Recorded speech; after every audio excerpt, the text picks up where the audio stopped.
हैं मैथ्स का sine rule. Maths का साइन रूल कैसे यूज होता है, कैसे यूज करना है, बहुत सारे बच्चे इसमें कंफ्यूज होते हैं। तो चलिए आज हम लोग आपका कंफ्यूजन दूर करते हैं। Math sign rule, math sign rule में बेसिकली हम लोग जब एडिशन देखते हैं तो एडिशन में क्या होता है, अगर फर्स्ट टर्म हमारा प्लस में है और सेकेंड टर्म भी हमारा अगर प्लस में है तो जो हमारा सॉल्यूशन का टर्म होएगा, फाइनल आंसर का जो टर्म हो जाएगा वो प्लस में आ जाएगा।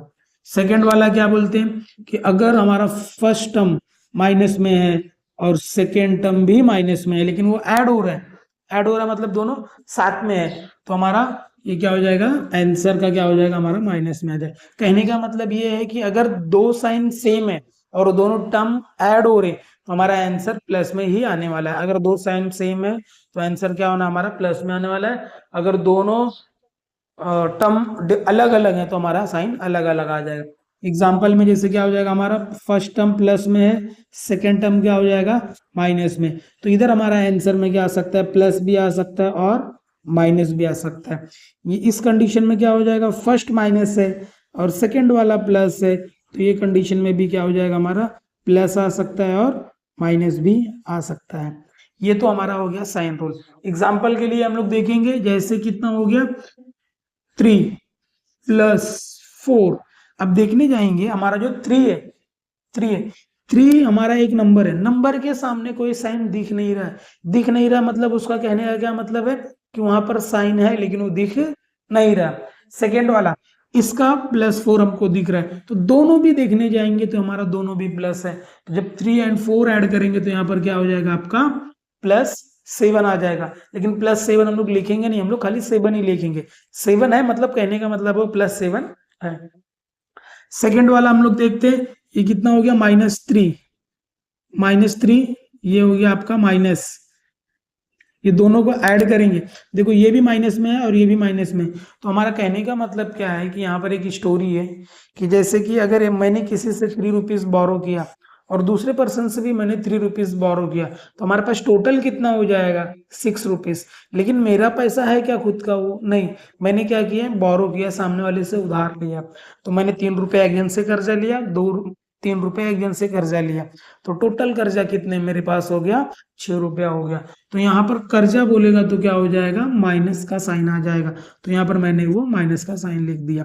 दूसरा, अगर मैंने 5 पकड़ा और इधर -4 पकड़ा, तो 5 और -4 पकड़ा, 5 रुपीज मेरे पास है, मैंने 4 रुपीज किसी से बोरो किया। बोरो किया मतलब किसी से उधार लिया था।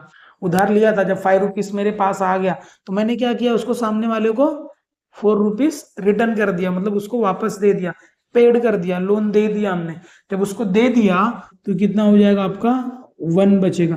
1 प्लस बचेगा। प्लस में क्यों बचेगा, क्योंकि ये 5 रुपीज हमारा ज्यादा, पैसा हमारे पास ज्यादा है और लोन का अमाउंट हमारे पास क्या है, कम है। तो हमारे पास पैसा ज्यादा, हमारे पास 5 रुपया है, 4 रुपया देने के बाद कितना बचेगा, हमारे पास 1 रुपया ही बचने वाला है। इससे क्या हो जाएगा, हमारा 7 - 3। अब देखो, मान लो हमारे पास 7 रुपया है, 7 रुपया, और मैंने किसी से 3 रुपया उधारी लेके रखा था, 3 रुपीज मैंने किसी से बोरो करके रखा था। तो यहाँ पर क्या हो जाएगा, 7 आउट ऑफ क्या करेंगे, 3 माइनस करेंगे, यहाँ पर कितना हो जाएगा, 4। ये हमारे पास पैसा बचेगा, कर्जा बचने वाला नहीं। एग्जाम्पल पे देखो, मैंने किसी से 9 रुपीज बोरो किया था और दूसरे पर्सन से मैंने 7 रुपीज बोरो किया था, तो मैंने उधारी लिया ना दोनों से। जब दोनों से मैंने उधारी लिया तो मैं कर्जदार हो गया, और कर्जे का मतलब क्या हो गया, यहाँ पर माइनस हो गया, और ये क्या हो गया आपका, माइनस हो गया। तो माइनस माइनस ऐड हो जाएगा। अगर किसी से मेरे से पूछेगा तुम कितना कर्जा, तो मैं क्या बोलूंगा, मैं 16 रुपीज कर्जा हूं, क्योंकि मैं दोनों ऐड करके बोलूंगा। एक पर्सन से मैंने 9 लिया था, सेकेंड पर्सन से मैंने क्या लिया था, 7। तो दोनों को ऐड करेंगे तो कितना हो जाएगा आपका, ये 16 हो जाएगा।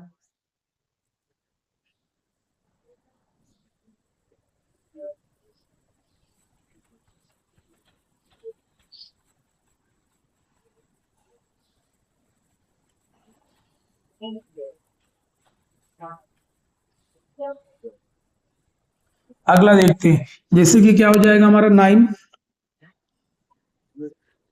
-9 +12। अब यहां पर क्या हो गया, -9 फ्रंट में लिख दिया, फर्स्ट टर्म पे लिख दिया, और +12 सेकेंड टर्म पे लिख दिया। तो इससे कोई प्रॉब्लम होने वाला नहीं है। मतलब मैंने 9 रुपया किसी से कर्जा लिया था और 12 रुपीज मुझे मेरे पास है, मैंने लिया था तो मुझे देना पड़ेगा, तो मैंने 9 रुपीज दे दिया।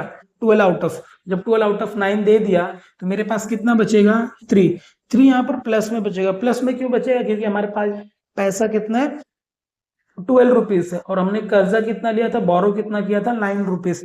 तो मैंने पैसे में से कर्जा दे दूंगा तो मेरे पास पैसा ज्यादा है कर्जा कम है, तो उस सेंस से इधर क्या हो जाएगा मेरा ये प्लस हो जाएगा।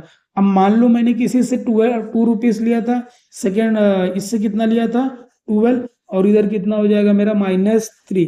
अब ये वाले कंडीशन में क्या हो जाएगा, देखो ये टर्म माइनस में है मतलब ये वाला कर्जा है, ये वाला टर्म माइनस में है तो ये भी कितना हो गया मेरा कर्जा। अब दोनों देखो कर्जा कर्जा कितना हो जाएगा, इधर 2 रुपया कर्जा लिया था, इधर मैंने 3 रुपया कर्जा लिया था, इधर 2 बोरो किया था, इधर 3 बोरो किया था।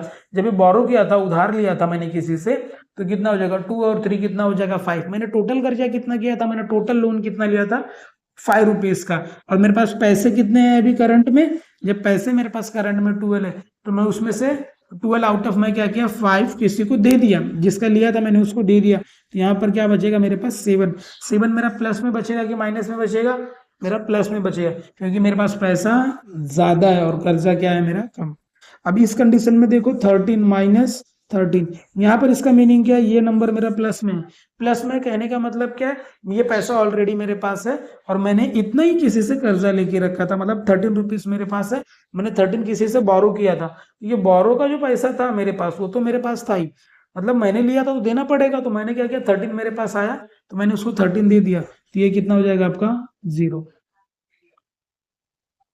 उम्मीद है कि ये जो साइन रूल है, थोड़ा जो मैंने रूल बताया थोड़ा उससे अलग चले गया, पर इस तरीके से हम लोग करेंगे कर्जा या पैसा या लोन के थ्रू हम लोग समझेंगे, तो हमें साइन वगैरह इतना पढ़ने की ज्यादा डीप में जरूरत नहीं है और इतने सारे साइन हमको याद करने की जरूरत नहीं है। नेक्स्ट वीडियो में हम लोग मिलेंगे मल्टीप्लाई और डिवाइड के साइन के साथ। जय हिंद दोस्तों।